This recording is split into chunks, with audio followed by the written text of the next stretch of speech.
Hey everybody, welcome back to another episode of Rent Prep for Landlords. I'm your host, Eric Worrell, and this is episode number 272, and we got a lot going on in the office today.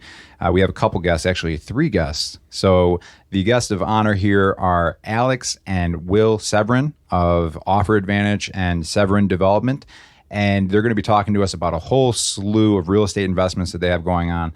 And normally I would be, completely stoked just having guests in, but today's really unusual because if you guys follow on the Facebook group, our podcast editor from Serbia is in town as well. His name is Luka Đorđević. Yeah, I knew I was going to screw that up, so I just gave him the mic.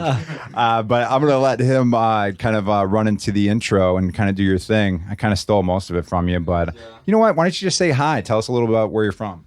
Hello, everybody. I'm Luka Đorđević. As Eric already told, I am a podcast editor for Rent Prep for around 3 years. I'm a Serbian guy living and working in Belgrade, doing a bunch of podcast editing. And today is a really special day because I'm actually in the same office with Eric recording podcasts that I was previously just editing, way back home. So let's prepare for the next episode right before this. 1, 2, 3, 4. Welcome to the Rent Prep for Landlords podcast. And now your hosts, Stephen White and Eric Worrell. All right, guys. We talked a little bit before we got on the podcast here. There's a ton to talk about. I think our audience is going to be really interested in this because just to give you guys a little bit more background here, I was at a networking event. It's called Vistich in Buffalo. And my brother's like, hey, you got to get to meet these guys here. They're brothers, identical twins. 28 years old, just absolutely crushing it in real estate in not only the Buffalo market, but you guys are in Rochester and Cleveland as well, right? Correct. Yep. Yes, sir. And you guys got your hands into a whole bunch of stuff. So what I'm going to do is I'm just going to say, Alex, I got your card here talking about Offer Advantage, and Will, we're talking about Severin Development. Start me off with, because I believe Offer Advantage is where you guys started out at. Yes.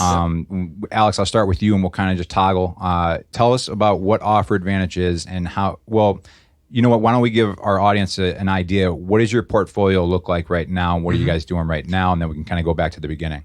Great. Yeah. So what Offer Advantage is we are we're a company that specializes in buying, renovating, and then renting a number of our properties between Buffalo, Rochester, and Cleveland. We have a team right now of 8 representatives throughout those 3 locations that help us do this. And right now our investment portfolio is up to, I believe it's up to 55 individual units that we're managing underneath our current structure. And we actively buy and flip about, I would say 10 to 12 houses a month still, because the smaller houses we offer out for rent. The larger houses, though, we still do very active flips. Our background is in buying and renovating and flipping homes. To date, we've done about 160, and that's always growing at a pretty alarming rate now with the team that we've been able to build over the 3 cities. So that's what Offer Advantage has been focusing on. Okay, so Offer Advantage, you're doing flips, and then you're also doing rent-to-own scenarios. Mm-hmm. And then you guys also have Severin Development. How does that factor in, Will? Correct. So when we started renovating properties, we actually started acquiring vacant property with existing homes. And we always had an interest in building brand new homes. We had a background in construction. So when we had the opportunity to build the first spec home, we built a house in Lancaster, the suburbs out here. Built one house, sold 3 or 4 custom homes off of that. We have since developed probably 12 custom homes, a 21-lot patio home subdivision.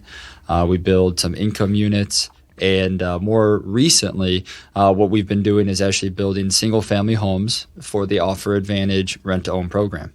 What I'm curious about, because I'm sure our listeners, we get a pretty wide range of people. So we get people like myself where you just got, 2 units and you're kind of putzing along. And then we got people with thousands of units that are, got apartment buildings. So you guys are at 28 years old. You've got this great portfolio. You've got this great system that's building. Can you take me back to like the very first deal? Because what I've found with a lot of people and what I hear from people who have a ton of units, they're like, the first deal a lot of times is the absolute hardest. And then now once you've got your systems in place, it's almost, because you're saying you're buying 2 houses a week now, right? Mm-hmm. Yes. So take me back to the first deal. So the first deal actually was interesting. We were geez, how old were we? Maybe 20 years old. Yeah, we were 20. Definitely one of the hardest. We bought it off of this great family up in Amherst. They gave us an opportunity to purchase it. Bought it cash. We put about we thought we were going to put $35,000 into it. We ended up putting about $45,000 into it and did all of the work ourselves. So we were flipping this house while we were still in college, still had work-study jobs. We were doing this kind of nights and weekends. Still got it done in about 8 weeks, but it was a complete renovation. And like Will had mentioned, we grew up in construction, so we did a lot of the work ourselves. The hardwood floors, the tile, the drywall, the paint, and really fell in love with the process of it. We liked the one, working for ourselves, two, the amount of work that we could put into one location. And then we actually sold that house really kind of at the opportune time. We were fortunate enough that we believe we hit the Buffalo real estate market at the right time. While we were transitioning out of college, the real estate market started to take off. So we sold that house day one for more money than we thought we would have. And that's when we kind of sat down and said, okay, you know what? This is something that we believe we could get good at. Before we graduated, we did 2 more houses. And then on the day that we graduated, we bought 4 houses that day. So we bought 4 houses. So you went to your graduation and like the paperwork was closing. during Didn't that even time? care about the graduation. Yeah, we were rushing out of there You're like that because classic example of like, what'd you learn in college? And you're like, probably learned a lot more from that property that I Yep, bought during Absolutely. college. Yeah. Well, our Yeah. fear, so we went to school, we went to Canisius College for entrepreneurship. Okay. And in entrepreneurship, you don't apply for a job after you graduate. So our fear was, man, the day after graduation, we better have something to work on.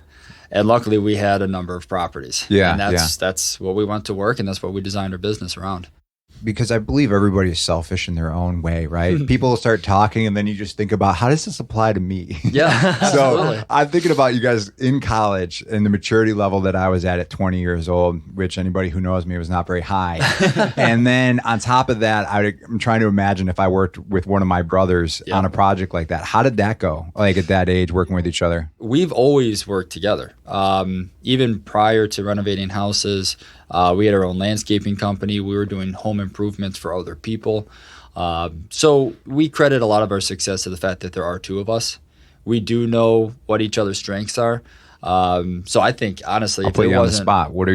How do you guys, your strengths and weaknesses, and how do that complement each other? I'm probably more of the business finance. Okay. And Alex is more of the marketing operations. Okay. I So- like to be in charge of sales. Yep. We enjoy selling, or I enjoy selling what it is we do today. And finding properties, acquiring properties, and then either selling or leasing those is really my forte. Will definitely has a lot more knowledge on the finances. I don't get bogged down by that kind of stuff. Yeah. Okay. So I'm more finance, construction, and he's really, marketing, and he likes the deal. Oh, yeah. He's The art of he's the the guy deal, that gets let's the deal. say. I Yeah. find a piece of property, say I want this property, and this guy can find it. Yeah. Yeah. So yeah. One of the things that you guys were mentioning is the rent to own. So you're doing Yes. a few different ways there. You're buying some and you're also building. You said it was build to own? Or Build to rent Build is to the term. Yeah. So I think that our audience would really like to know more about that and how the finances of that work and how the deals are working, because obviously, some of our clients or our landlords are losing their tenants because they really want to own. How did you get Correct. involved with that? And then how does it Exactly. structure? So that is really, honestly, that's really how Offer Advantage has changed over the last 5 years, and something we're very excited for. So last year we sat down and thought that, okay, we've done a number of buy, flip, and sells. Why don't we start building our own portfolio? And what we realized was the assets that we control are single-family homes. And when we looked at simply renting our single-family homes, we were experiencing a lot of things that you just mentioned, that if we're going to rent a house, the turnover could be high because people are looking to buy. They're trying to buy a house. Oftentimes, especially in Buffalo, it's Yeah, I was going to say our temporary. market's not one where you have renters for 20 years. No, you don't want to rent for 20 years. But we were seeing that if we were going to compete in that space, we needed to offer something additional. We needed a competitive advantage. And what that was in our mind was really a rent to own. We market it as the first step to home ownership, where you can simply transition from a current rental to a single family home rental. And instead of what we offer, instead of just simply paying rent, a certain percentage of your rent every single month goes towards an eventual down payment. And How do you structure that? Does it depend on the person and the property, or how does that work? So it depends on, it's actually just dependent on the rent. So 10% of your monthly rental payment will go towards a seller concession when you're ready to buy. And in our lease, we created this really cool custom lease that outlines what the rent is every year, years 1 through 5, and then what the purchase price of that home would be today, next year, year 3, year 4, year 5, so that people have an understanding of, if you want to buy this house, what will it be? And then how do we as Offer Advantage help you get to that point? So we align our clients with mortgage providers, local mortgage providers that we work with, credit building facilities if necessary, so that over time, while they're saving for the house through our rent to own, they're also building their credit, and we try to convert them into homeowners.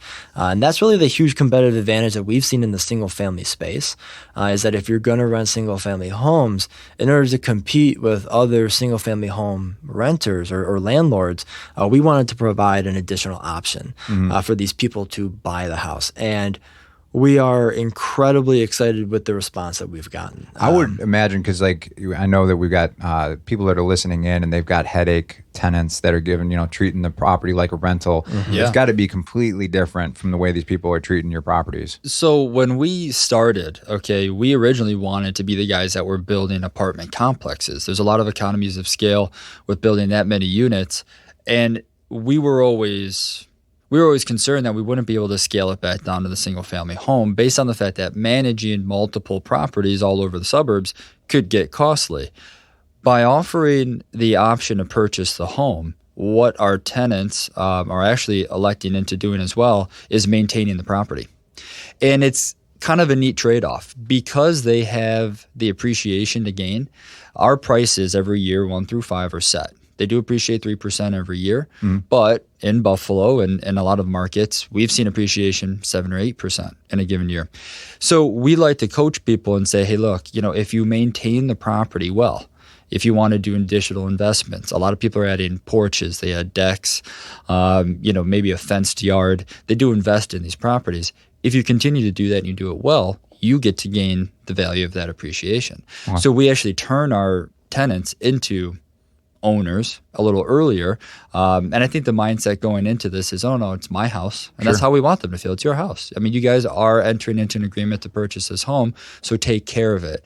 And that's really, I think what turned the corner for us is now these people, because it's a single family home itself just has a little bit more intrinsic value. They take care of it better. And now because we give them the option to buy it, they're maintaining it for us. With the way that you guys structure the leases and the option to buy, is there like a target date in there that works best for them? Or is there a point, like if they buy in the first year versus the 7th year, what works best for you guys? So really what works best for everybody, we're seeing that if people buy year 2 to 3, obviously, it works well for us, but for them, it gives them enough time to build their credit. By that point, the amount of savings that they have is comparable to, a good amount on a down payment, and they've already worked through and lived in that house for the last 2 years, so they're very comfortable with it.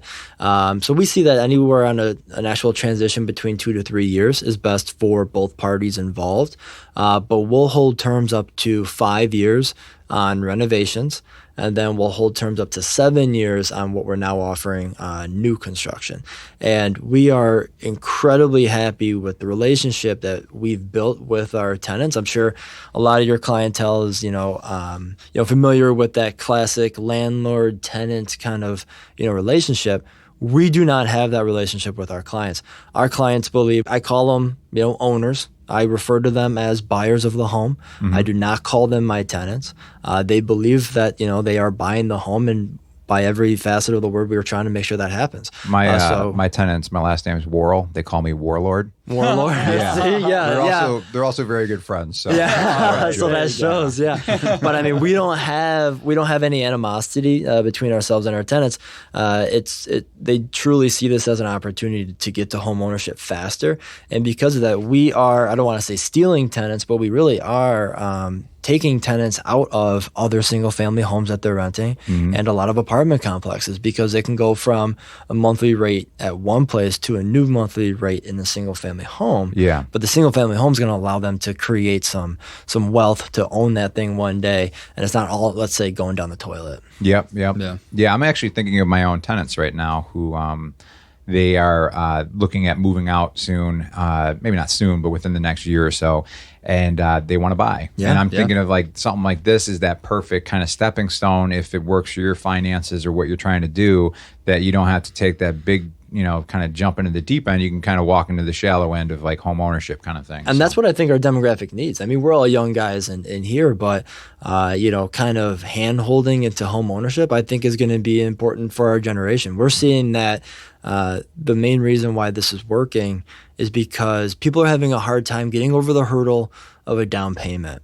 So in order to go get approved, one, banking relationships, a lot of our demographic doesn't have them, right? Millennials are not walking into banks. They do not know loan officers, nor do they know what a 30-year amort means as far as a mortgage.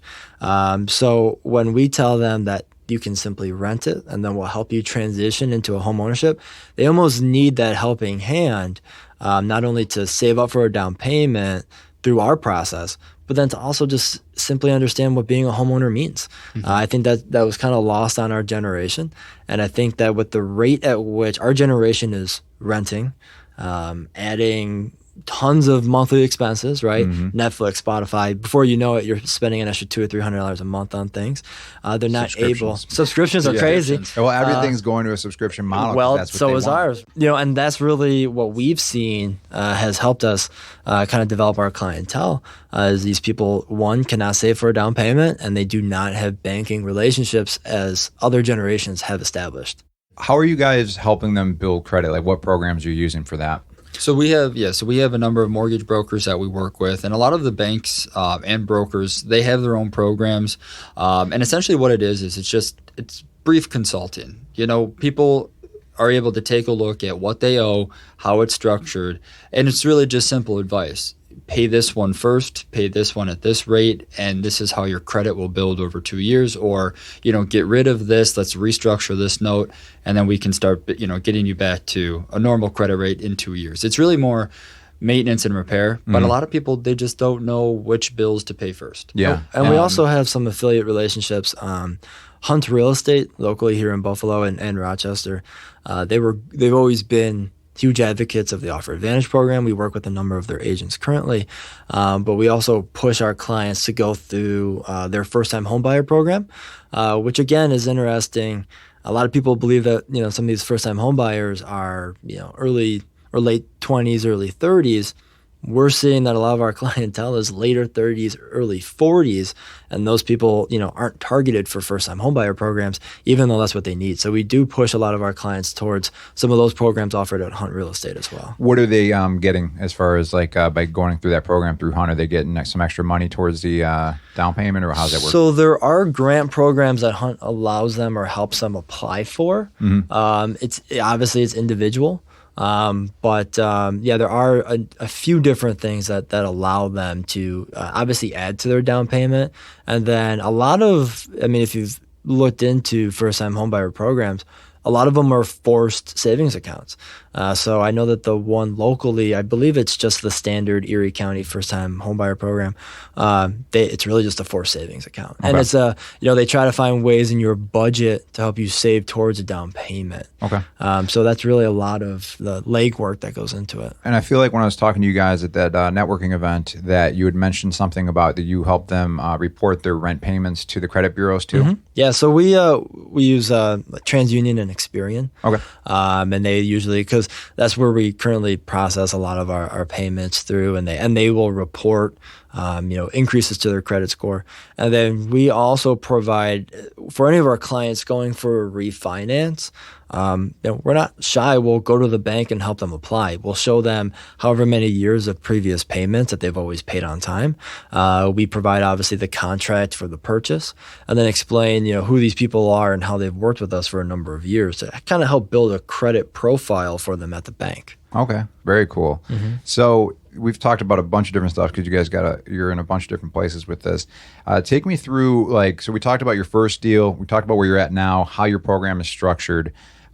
How did you kind of build out your team? Because that's something that comes up in a lot of podcasts. Like, how did you end up going from being the guys that were doing the drywall and tile to the point that you are now?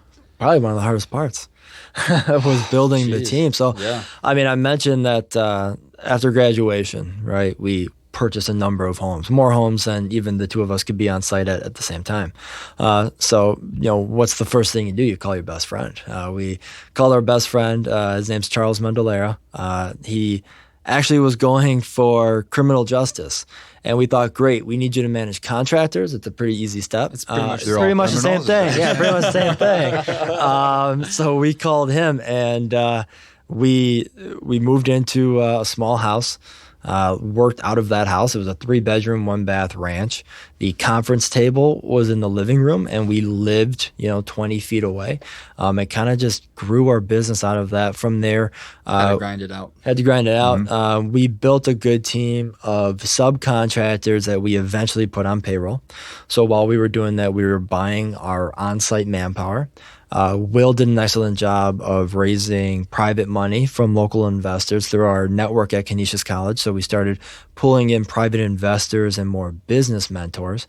And then I spent the majority of my time looking for real estate agents to help me find deals, and then eventually now partner with them through our Offer Advantage program where they're our representatives. So we all kind of took a different stance at bringing on a team. And then since then, we've invested in an office that we own in Lancaster. We did build out our back office staff. So we have account managers that help us with payables, financial analysis, stuff like that.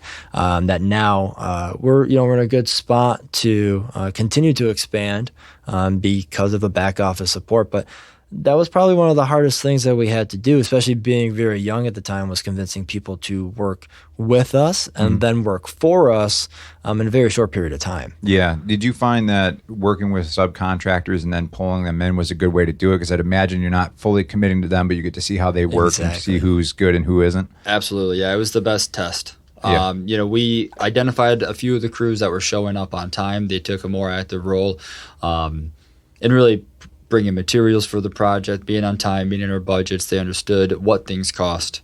And those guys we picked up. Yeah. Those the guys that didn't call off. Leaders. The guys that never called off, the guys that were meeting their time frames on the projects. Those are the guys that we hired. Luca, who's just been sitting here awkwardly in between us for this whole conversation. That's the same thing with him. Was like I had used a couple podcasters before him, editors, and then all of a sudden I get this guy who comes in and he's just so consistent and like, frankly, it's like sometimes being like, hey, you didn't do a podcast yet this week. What's going on? I'm like, thanks, Luca. And those are the type of people you want to work with that are really reliable and dependable. And I mean, I hate saying this because it makes you sound like that old crotchety person, but you're like, it's hard to find sometimes. It is. It absolutely is. I mean, even on the home building side, we've been successful. We went out in the market and I started asking a lot of my subcontractors that were working on our projects, carpenters, drywall guys, I said, who do you like working for? Of the other home builders around here, who are the project managers that you think are the best? And I got a list of names and I targeted one, and he's been building houses with another company here locally for over 15 years, and I signed him this year. Nice. So now we also headhunting has been a process actually. And we need it. Yeah, hopefully no one locally listens to this episode. Yeah, like, that's what they did. Well, I can't drop any names. Yeah, well, I think they know that we did it, so it's okay. But that's what you got to do now. Mm-hmm. Yeah, and we're also finding too is even in our field, which is real estate, but also construction, there's a diminishing number of people that are getting into construction. So as we look to develop the build to rent part of our company as well, I think we're going to start getting into less competition on that side. Not only because we offer it out differently, but because there's less and less people getting into the trades. Do you guys know Jesse Cook? No, we don't. Oh, okay. He's actually been on the podcast before, and he's my age, 33, and Canisius alum, and he's done a lot of real estate. And he was telling me that's one of the things that he struggles with is finding good contractors, and especially in the market right now, that it seems like they're starting to be so pricing themselves out, or just there's so much work and there's not enough supply kind of thing. And that's it's probably more the later, where it's so much work.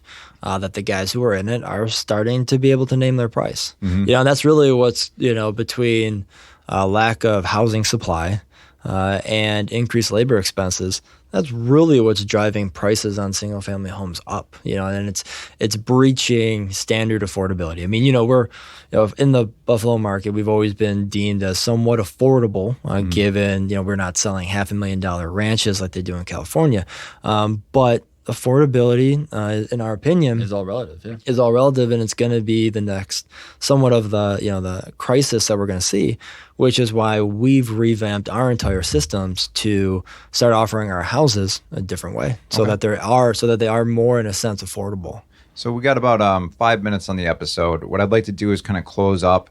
If somebody's listening to this and they're running into the typical issues that they run into as a landlord who's got maybe like 5-6 rental units, the tenants don't seem like they're taking care of the properties as good as they might, and they're listening to this, what you guys have done, and they're like, this could work in my market, I think. Yeah. Where would you tell them to start? Like, based on your experience, because I mean, that's invaluable, having like essentially 8 years that you've built into this. Where would you tell them to start? Well, I think part of the success that we see here could be contributed to the fact that whether it's a renovated property or obviously a new built home, the quality of our homes are for sale quality.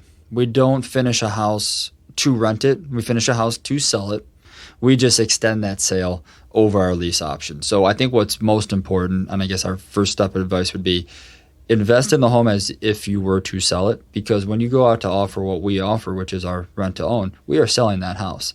So our quality is still top notch. We just find the efficiencies in extending the sale process through the rental. So that's where we make up our margin. Yeah. But I would say you have to invest in the property as if you're going to sell it in order to offer what we offer. Yeah, I'm getting the sense that, you know, you hear that like I'm picturing those like cheesy pictures you see on the wall, and it's like, shoot for the stars, and if you miss, you land on the moon. But I feel like you guys have that a little bit because you're shooting to sell this property. Yeah. And you're making a for sale quality property. But if you misfire and that person can't buy it and they have to leave after 2 years, you still have a great property that you can either sell or rent. So Exactly. And Risk. we're offering products that we want people to be comfortable in long term, you know. So I think that's a great point that Will brought up. If you invest in the home, you'll see the residual effects of the tenant buyers that apply for that home. You know, they know that it's a quality home. They're going to be a quality person that is going to actively try to purchase it, because they're not going to want to let it go, because we make them very nice. You know, they become very good tenants for us. is it too early in the process to kind of have numbers on what percentage of people are following through and purchasing? So we find it's roughly around 60% that are purchasing within that first tier, like we said, 2 to 3 years.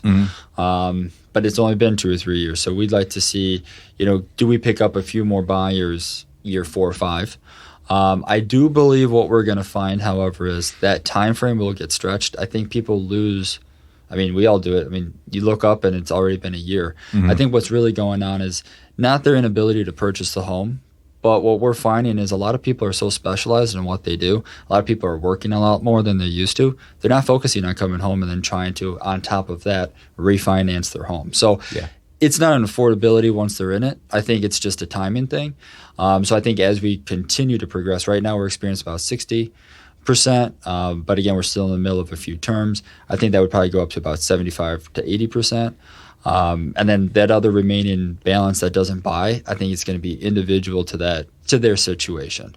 Not so much their inability to purchase it, but we also deal with a lot of people in relocation because we operate in Cleveland, Buffalo, and Rochester. We even have clients that say, hey, I'll rent your house in Buffalo for 2 years, but then I'm being transferred to Cleveland. So that wouldn't equate to a sale, but they still become a client of ours in Cleveland. So that's kind of cool too. We do kind of follow these people through transitions. But what's also cool is if someone were to rent to own a renovated property, we actually value their credit. So they can take the credit that they've been earning every month. And if they elect to move into a new built rent to own home, we honor that credit. So we actually want to move people not only through their first step to home ownership, but possibly even into their second new built home. Yeah. So it's kind of neat. We can offer both. That is really cool because I guess, you know, for you guys, it works out either way and it's kind of a win-win. Yeah. Correct. And then our clients can progress into that new phase. I mean, really, We don't want to let go of our clients. We like our clients. no. And, a lot of, as you're familiar with, clients here will buy a pre-existing, for sale home and then hope that one day they can build new or get into a new house. So we allow them to do that through our process because we offer both products. Yeah. That's it. Actually reminds me of a guest we had on the podcast a little bit, where his name is Tim Shiner, and what he do is he would get really expensive homes, like talking like $700,000 homes in Dallas in the #1 school district. Wow. And you weren't allowed to build apartment buildings there. So if you wanted to rent, he said what was happening is people were coming in from out of town and they'd want to rent in the best school district, but they don't want to buy right away. His wife's a real estate agent. So what he'd do is if they wanted to break their lease early, they could do that penalty free as long as they bought with his wife. So then they're buying $2 million homes and they're making a $60,000 commission. And he's like, I'm okay with losing rent for 6 years. So with you guys, it's kind of similar in that it's like you're giving them these different options that they have a flexibility of maybe, you know what, they got that big raise at work and they're like, you know what, I want to actually, get a new house now. Can you guys pass this credit forward? Exactly. And monetizing the amount of transitions that our generation is gonna foresee, I think is going to be a wave in real estate development. I mean, if you're only offering one product, you're only going to make one end of that transition. Whereas if you're offering a variety of things where people can move forward and progress, I think that's what people are going to have to do long term. Okay, cool. To finish off the episode, each of you, I want best lesson you've learned in the 8 years that you've been in this, and then we'll finish off just by if you have any kind of pitch or anything that you want to share about your business that helps you guys out by people knowing more about what you're doing. So I'm kind of putting you on the spot. This is usually what I email somebody beforehand so they can be prepared. But if either you have maybe a best lesson learned, whether it's a hard lesson or just something that you kind of figured out over time or whatever it may be. So I would say that the best lesson that I learned and kind of the forefront to the Offer Advantage rent to own model was we needed to start providing more value to our clients. And what I meant by that is when we were simply selling our homes, when we started, selling renovated homes was of value.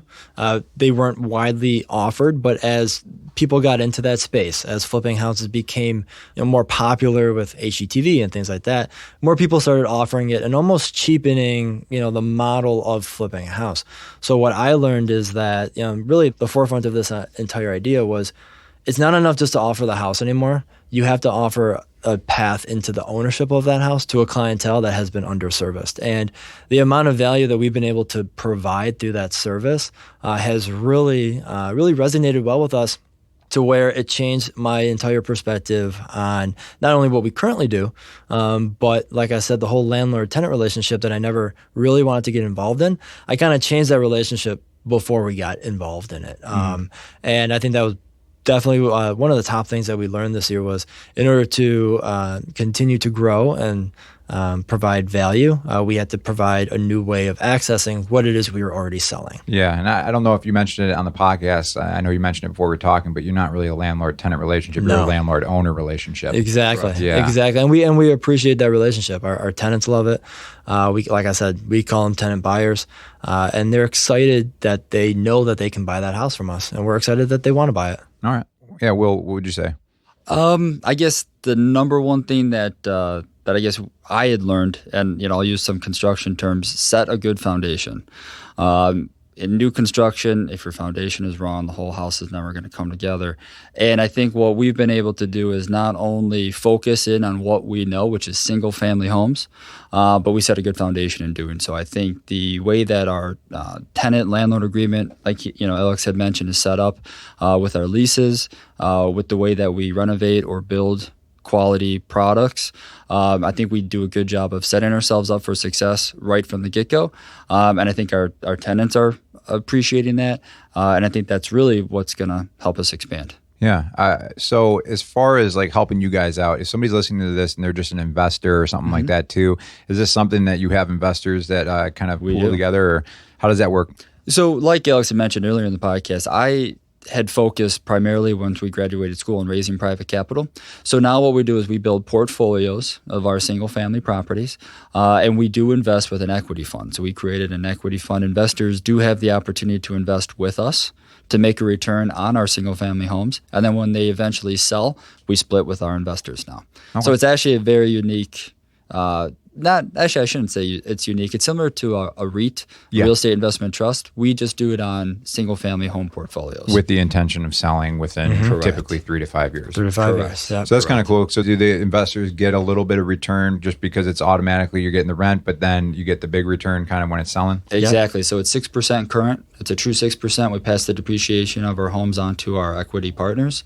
And then we are projecting anywhere from 14 to 16% IRR on the sale of the property. Okay. I'll pretend like I knew what that meant. So. IRR, what's that?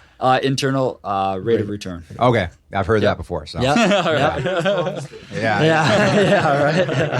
Well, that does it for this episode. Luca, you want to take us out? I'll put you on the spot. That's even. Why not? Here you go. Okay, so guys, thank you for listening to another episode of Rent Prep for Landlords. Till another time, have a good time and ciao.